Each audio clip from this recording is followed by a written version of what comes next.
Welcome back to the program. Let's go to line number 4. Say good morning to the ED at Trades NL. That's Darren King. Good morning, Darren. You're on the air. Hey, Paddy. Good morning. How are you? Doing okay this morning. How about you? Good. I'm doing great. Thanks. Thanks for taking my call. I wanted to just have a quick chat for a few moments to pick up on a very good story in the news this week around the Rape Rose project in Argentia that a number of media outlets carried, and certainly highlighted the magnificent work that's gone into it. As we all know, another world-class project here in the province. But if you don't mind, I'd like to get into a little more detail on some of the stats that often get overlooked when some of the stories are carried on these projects. Sure, because basically the stats say, overall the project's 70% complete, 83 at Argentia, top sides come from Texas, about 1,000 people working out there. Where else can we go? Yeah, so I'll give you a few stats and jump in any time, but just for more for your listeners' interest, there's 16 unions represented on site. We've had, I would suspect, more than 30 different trades out there. We peaked out at 2,700 workers at one point pre-COVID in our initial pour. As you said, we're somewhere between 800 and 900 right now. The entire project, we've seen 6.3 million hours of trades work put in there. And a couple of interesting stats, Paddy. The height of that right now is 145 meters, which is about 2.5 times the height of Confederation Building. The base diameter of the CGS is about the size of a regulation NFL football field. And the current weight is about 210,000 tons, which would be about 420,000 pickup trucks. Just to put that in perspective. The other couple quick things I'll share with you. The concrete that was moved out there, much different than most of us will be used to. If you see a house being built, you see a truck pull up with a chute that kind of moves the concrete around. On this particular project, 58,000 wheelbarrows of concrete was moved about, and all of that was moved about by hand by the laborers on the project. Because of the nature and the small, as you can appreciate, the small space to work within, all of that had to be moved by hand. The amount of rebar, the other stat I'll just get into very quickly, with 3,457,000 tons of rebar, which is about a quarter of the weight of the Eiffel Tower. And all of that, every single piece, also had to be placed by hand by workers on site.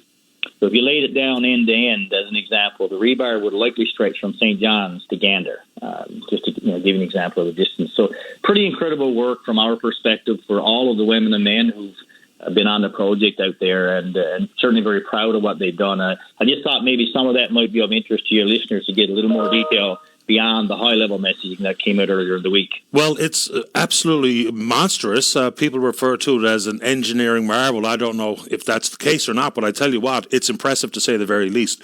I wish I knew more about it. I mean, I know Mike Radowski, who's the project manager out there. Maybe I'll have an opportunity to speak with Mike. But things like the pour for the conical slip and how tricky and precise that had to be to pull it off the way it is. I know it's heading to an eventual height of 145 meters and whatever the eventual tonnage is, I'm not really sure. But then it gets into something that maybe I'm just stunned. But this monstrosity is going to be floated out to the site. It's going to be mated up with the topsides coming up from Ingleside, Texas. But they're going to, I guess, flood the graving thing with some 19 meters of water and then begin to float it out. Do you know more about it than I do about how that actually works with some of that tonnage gets floated out? Yeah, so I know a little bit, and just to pick up quickly on your comment, you're absolutely right. It's definitely an engineering marvel. There's no question about that.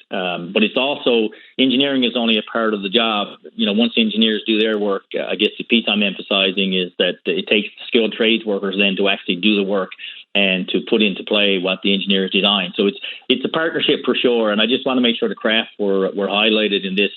I don't know a lot about the float out, Paddy, except to say that there will be some dredging and the current site where the CGS is sitting will be flooded. There will be dredging that open that up into the ocean, and then there will be ballast put in place temporarily to pull the current structure out into the ocean in Argentia. And then there's another probably 6 or 8 weeks work, I'm told, on commissioning. We're not a part of that at this point in time, but there will be another piece of work on commissioning, at which time it'll be towed offshore, and then there's a vessel that's going to bring the topsides and try and do a pretty intricate piece of work in mating the topsides to this offshore in the North Atlantic. It's something we've never seen done before. So I'm hopeful, obviously, that this is successful. Obviously, lots of us are pretty sort of questionable about that type of work, because everything we've ever seen done before around these kinds of structures, us and others throughout the world have mated them onshore near land where you have control of it. So it certainly is going to be a marvelous piece of work when it's done. We do, by the way, for your interest, we have a video that depicts how that's going to work. If you'd like it for your own interest, I can send it along to you in email. Yeah, do that. I'd be absolutely curious to have a look at that.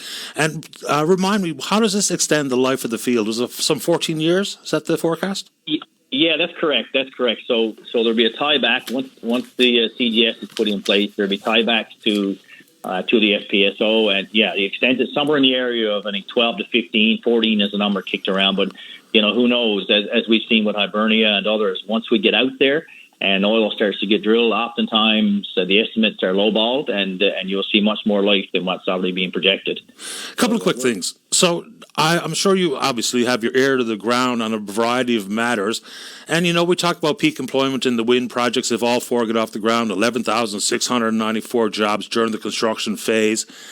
Any idea where any of this stands? Because, government isn't saying a whole lot. The deadline for feedback from the public was a couple of days ago. Decisions will be made by the end of the month. I know World Energy GH2 is now occupying a significant amount of office space downtown St. John, so they probably think they're getting a green light. The province, reading between the lines, is very bullish on this industry. So what are you hearing, and what are some of the unions that you represent hearing about staffing up? Because that's going to be the next big challenge here, is actually providing the skilled trades to actually accommodate any of these jobs.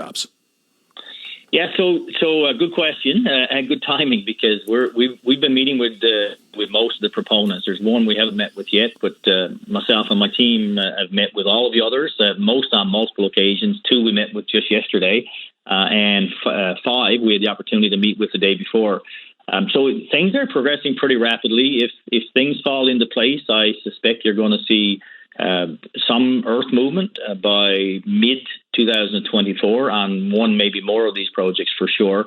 It looks like the way they're layered, there's a couple of others that may be a little further out, which from our perspective is a very good thing, because if we can get staggered start dates, it means more opportunity and a little easier to staff up.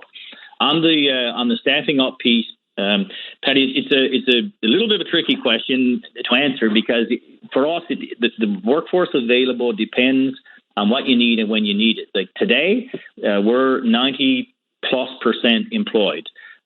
Probably more than half of that is out of the province right now. However, if you came today looking for Apollo trades workers for 3 or 4 weeks' work, we probably would have difficulty filling it. But if you come and say, look, we've got 8 months, 10 months, a year or more work, I honestly don't think we'll have any trouble filling those jobs, because many of the workers out of province who are commuting, they will come home for long-term employment. They're not going to quit the commute for 3 weeks or 4 weeks, but they will come if you get 6 months or more work where they can come home and settle back and get into a routine where they're home with their families on a more consistent basis. The other piece that we're pursuing very vigorously, of course, is trades recruitment, both through the high school system, as well as 2 other groups. One is those who want to switch careers, and immigrants and new Canadians who are looking to come into the country and go to work. For me, and I mean, these big mega projects, they will absolutely be a lure for people to get into trades or to relocate back to this province or repatriate, whatever the case may be. I wonder where housing falls into all this, because one thing to work out in Argentia or to work out of Bull Arm or to work on the Beta Nord project or a wind project, but when we know the stats are clear, we're going to need to build 60,000 homes or units in the next 6 years, when a banner year is 2,500. Contractors already tell us today, whether it be access to an electrician because you're doing the whole transition from oil to, say, central heat pump or what have you, they're having a hard time satisfying even the need on the ground today. Where does your organization fall into the solutions required in housing? Because mega projects are great, and I'm sure they're very attractive to skilled tradespeople. But in addition to all of that work, we got to build all these homes. Yeah, great question, great point. So I guess from our perspective, first of all, we're not generally involved in the housing construction business, although lots of our members, when they're not working on big projects, do work with smaller companies who are building homes. In terms of the pressures that we may place on the province, my guess is that if things fall into place the way I suspect, the majority of workers who are going to come to work on these projects are likely going to be either people in the province currently or people who live in the province who are commuting out west.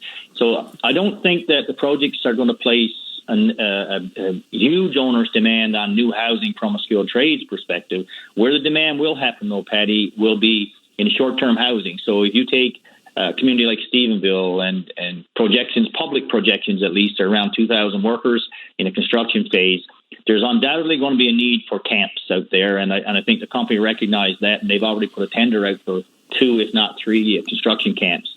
The same is likely going to happen in places like Arnold's Cove and Come by Chance and other areas. Like there's not enough housing available for workers to go in there and rent. It's going to require the construction of at least temporary work camps for sure.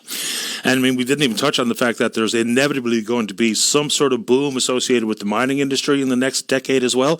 Darren, always good to have you on the show. Appreciate the contextual numbers to give us a little clearer picture of what's happening out in Argentia.